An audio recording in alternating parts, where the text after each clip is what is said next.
जमीयत उलमा इस्लाम के सरबराह जनाब मौलाना फजलुर रहमान साहब जो हैं वो बार बार कह रहे हैं कि इलेक्शन को थोड़ा डिले किया जाए। क्या कहते हैं, सुने ज़रा।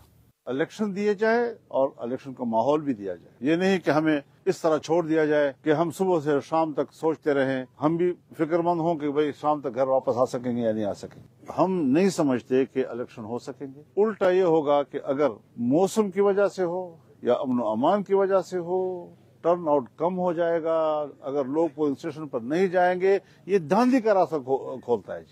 जी ज़फ़रुल्लाह साहब, आप क्या कहेंगे? मौलाना साहब कह रहे हैं जी कुछ दिनों के लिए इलेक्शन मुलतवी किया जाए, और वो कह रहे हैं कि अमन अमान की सूरत हाल बड़ी ख़राब है। देखिए, मौलाना की तमाम बातों से मुझे इत्तफाक है, सिवाय इस बात है कि इलेक्शन जो है डिले हो। मैं ये कहता हूँ कि ये सब बातें ठीक है। मौलाना ने बहुत सफ़र किया है, दो अनकरीब देखें सवात में और मस्तूंग में क्या हुआ है, और लोगों के साथ भी हो रहा है। एनपी को भी प्रॉब्लम है और पार्टियों को प्रॉब्लम, लेकिन इसके बावजूद भी मैं किसी तरीके से भी एक शहरी होने की हैसियत से, एक पॉलिटिकल वर्कर होने की हैसियत से और कानून का तालिब इल्म होने की हैसियत से ये बात मानने पे तैयार नहीं हूँ कि इलेक्शन लेट हो। मेरी ख्वाहिश है कि अल्लाह करे कि गालबन ये भी मैं इसको इस तरह देखता हूँ कि ये भी मुतालबा है उन ताकतों, उन इदारों के लिए जो इलेक्शन करा रहे हैं, चाहे केयर टेकर गवर्नमेंट है, चाहे इलेक्शन कमीशन ऑफ पाकिस्तान है, चाहे पुलिस है, चाहे हमारे डिफेंस फोर्सेस हैं। मुराद उनकी गालबन मौलाना की ये कि यार इलेक्शन कराएं, लेकिन उससे पहले मेहनत करो और हालात को ठीक करो।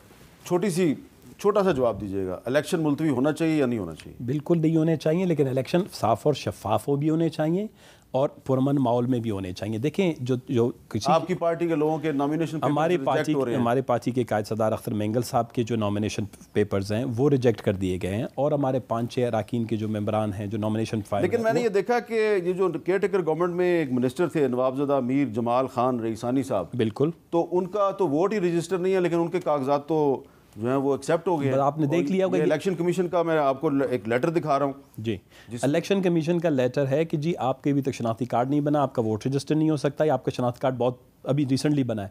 दूसरी बात, लेकिन रिटर्निंग अफसर ने उनके कागजात एक्सेप्ट किए। अब तो ये रिटर्निंग ऑफिसर से कोर्ट में पूछ लेना चाहिए, क्योंकि जो 224(1)B इसके तहत कोई भी केयर टेकर गवर्नमेंट का जो भी शख्स होगा, फर्द होगा, वो इमीडिएटली जो फॉलोइंग इलेक्शन आता है वो लड़ नहीं सकता। वो कॉन्स्टिट्यूशन के अंदर है, वो तो इलेक्शन एक्ट को भी छोड़ें।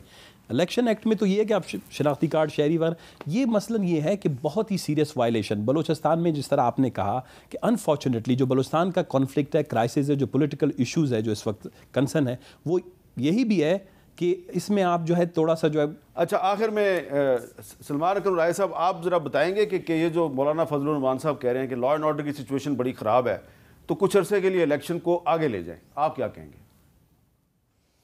नहीं, ये बिल्कुल गलत कह रही हैं। देखें, किसी के पास कोई ये गारंटी नहीं है कि 1 महीने बाद या 2 महीने बाद लॉ एंड ऑर्डर की सिचुएशन क्या होगी, और इससे बदतर हालात में इलेक्शन इस मुल्क में हुए हैं।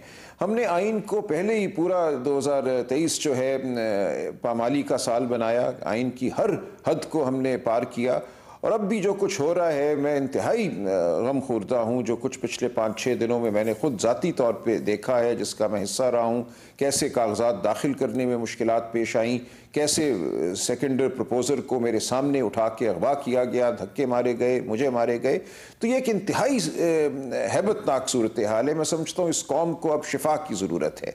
मैं इल्ज़ाम और गम से आगे बढ़ के चाहता हूँ कि हम बगलगीर हों और आगे बढ़ें, इलेक्शन कराएं, किसी किस्म की शफाफियत उसमें हो, आपने दुरुस्त कहा, उसके बाद हम आगे बढ़ सकें कि सिर्फ 8 फरवरी को इलेक्शन नहीं होना चाहिए, फेयर एंड फ्री इलेक्शन।